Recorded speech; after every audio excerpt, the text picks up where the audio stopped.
kembali kedatangan seseorang yang luar biasa dari kantor properti Harkot Solo Raya, Bapak Arifin Wijayanto. Selamat datang Bapak Arifin. Ya, selamat datang Ibu. Kabar baik ya Pak ya? Kabar baik selalu menyertai kita semua. Ya, nah kali ini kita akan membahas satu hal yang cukup menarik, yaitu untuk para freelance yang ingin membeli rumah. Nah, seperti yang kita tahu, freelance ini kan tidak memiliki pendapatan yang tetap seperti pekerja-pekerja full time lainnya. Nah, tapi apakah mungkin seseorang yang freelance itu membeli rumah ya Pak Arifin ya? Mungkin saja. Nah, Ya. kalau misalkan mungkin, nah kira-kira butuh waktu berapa lama untuk mempersiapkan diri sebelum membeli rumah, Pak?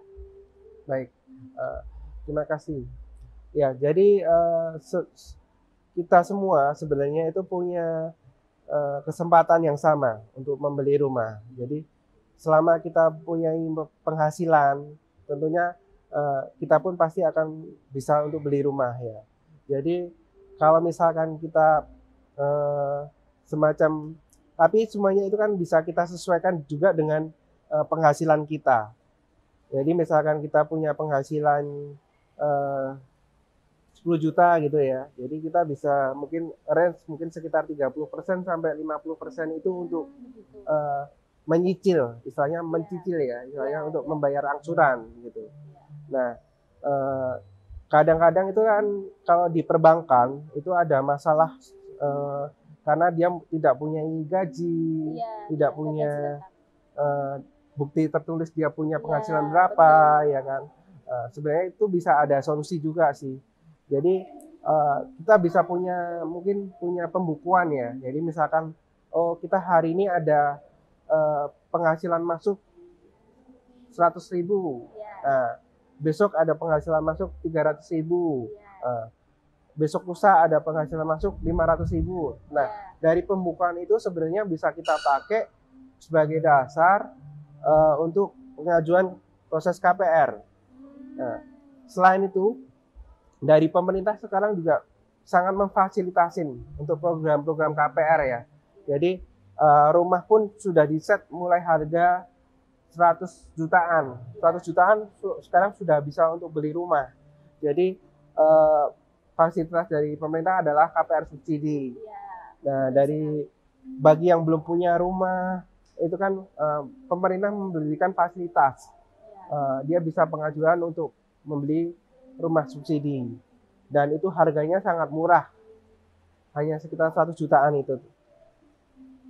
Kita sudah bisa menikmati, biasanya kalau standar rumah subsidi itu sudah ada 2 kamar tidur, udah ada kamar mandi juga. Ya nggak terlalu kecil-kecil banget lah, tapi sudah layak untuk dihuni gitu. Yang jelas layak juga dijadikan tempat berlindung dari panas dan hujan ya Pak ya. Benar sekali. Ya. Nah, berarti kita rangkum lagi nih Pak. Kira-kira apa sih yang harus kita persiapkan bagi para freelance sebelum membeli rumah?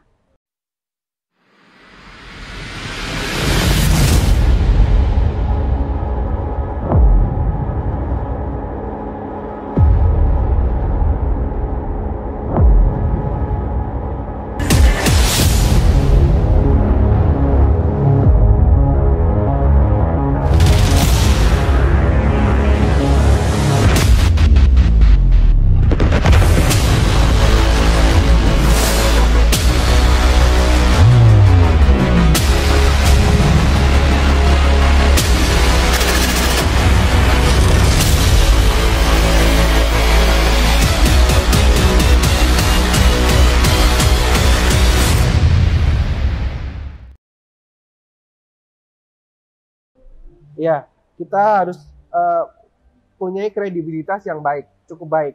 Dalam artian dia tidak pernah, misalnya kan kartu kredit macet, ya kan, kartu kredit punya tagihan nggak dibayar, nilai 1 sen, 2 sen pun sangat mempengaruhi. Karena dengan dia pernah nggak bayar tagihan, entah kartu kredit, entah tagihan cicilan sebelumnya atau apa, itu akan mempengaruhi proses pengajuan KPR juga. Jadi, karena itu mempengaruhi di BI checking. Tidak pernah memiliki masalah dengan perbankan begitu ya Pak? Iya benar.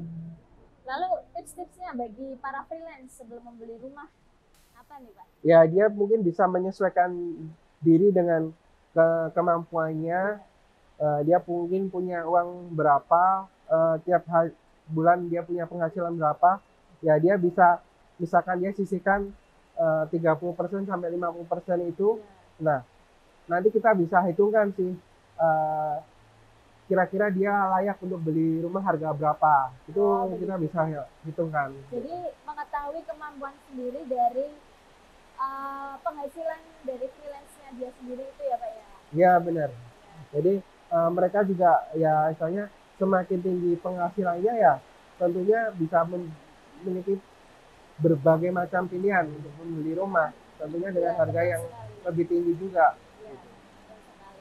Jadi untuk kalian yang menjadi seorang freelance dan bukan menjadi seorang full time, jangan berkecil hati. Kalian tetap bisa membeli rumah dengan tips yang sudah dibagikan oleh Pak Arifin baru saja.